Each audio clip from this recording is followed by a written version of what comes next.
আজি কেন্দ্ৰীয় কাৰ্যনিৰ্বাহক সভা এই কেন্দ্ৰীয় কাৰ্যনিৰ্বাহক সভাত আমি পৰৱৰ্তী কাৰ্যসূচীসমূহ ইতিমধ্যে যিখিনি লোৱা হৈছে সভাপতি মহোদয়ে ইতিমধ্যে কৈছে যে আমাৰ স্থায়ী কাম যিসমূহ আছে সেইখিনি আমি কৰিম।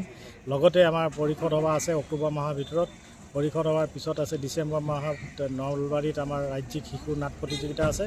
এই কৰ্মখিনি আমি কৰিবৰ বাবে জিলাসমূহৰ সহযোগিতা আমি বিচাৰিছোঁ আৰু লগতে আমাৰ মইনা পাৰিজাতৰ যিসকল পৰিচালক পৰিচালিকা আছে তেখেতসকলকো আমি এটা কৰ্মশালাৰ যোগেদি তেখেতসকলক অধিক সক্ৰিয় কৰিব লাগিব। মইনা পাৰিজাতৰ যি গতি এই গতিটো অব্যাহত ৰাখিব লাগিব।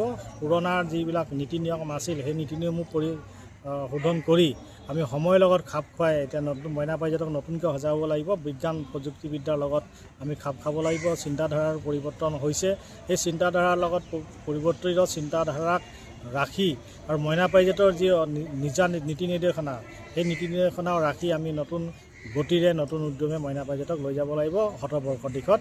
আৰু বেছি বছৰ নাই, আমি শতবৰ্ষ উদযাপন কৰিম মইনা পাৰিজাতে আৰু মইনাসকলৰ কাৰণে আমি মইনা পাৰিজাতে কাম কৰি যাব এই আশা ৰাখিছোঁ।